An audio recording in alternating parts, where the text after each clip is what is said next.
Holiday ആയതുകൊണ്ട് തന്നെ വളരെ വൈകിയാണ് എണീറ്റിരിക്കുന്നത്. എണീറ്റ് പുറത്തിറങ്ങി റംബൂട്ടാൻ കണ്ടപ്പോൾ റംബൂട്ടാൻ ലൈവായിട്ട് കഴിക്കാനൊരു കൊതി. നോക്കണ്ട, ഇത് എൻ്റെ വീട്ടിലെ റംബൂട്ടാനല്ല, തൊട്ടപ്പുറത്തെ വീട്ടിലെ റംബൂട്ടാനാണ്. ഞാൻ ആ ഹാങ്കറിട്ട് 1-2 പറിച്ചെടുത്തു. കയ്യെത്തി പറിച്ച് തിന്നാൻ പറ്റുന്നതൊക്കെ ഞാൻ നേരത്തെ പറിച്ച് തിന്നു കേട്ടോ. അത് ലൈവായിട്ട് നല്ല മധുരമാണ് കേട്ടോ. കൂഴയല്ല, നല്ല വരിക്കയാണ്. ഹോളിഡേ ആയതുകൊണ്ട് തന്നെ അംഗൻവാടി പോകാൻ എബിക്കുട്ടന് ഭയങ്കര നിർബന്ധമായിരുന്നു കേട്ടോ.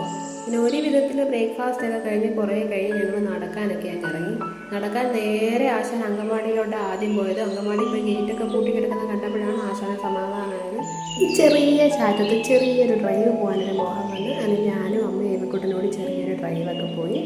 ഞങ്ങളിവിടെ ഒരുപാട് റംബൂട്ടാൻ പറിച്ചു കേട്ടോ. എനിക്കൊന്ന് വീഡിയോ എടുക്കാൻ പറ്റില്ല. ഒത്തിരി റംബൂട്ടാനൊക്കെ പറിച്ചു. പിന്നെ ഞങ്ങൾ ഈവനിങ് ചായയൊക്കെ കുടിച്ചു. ചായ കുടിയൊക്കെ കഴിഞ്ഞ് സന്ധ്യയായപ്പോഴത്തേനും കുറേ നേരം ഞങ്ങൾ ഈ പസിലൊക്കെ കളിച്ചു. അവനിങ്ങനെ ഓർഡർ ചെയ്യാൻ ഭയങ്കര ഇഷ്ടമാണ്.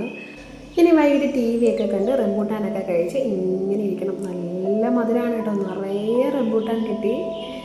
കഴിച്ചുകൊണ്ടേയിരിക്കും. അങ്ങനെ ഞങ്ങളുടെ ഒരു ഹോളിഡേ ഇതോടുകൂടി അവസാനിച്ചിരിക്കുന്നു.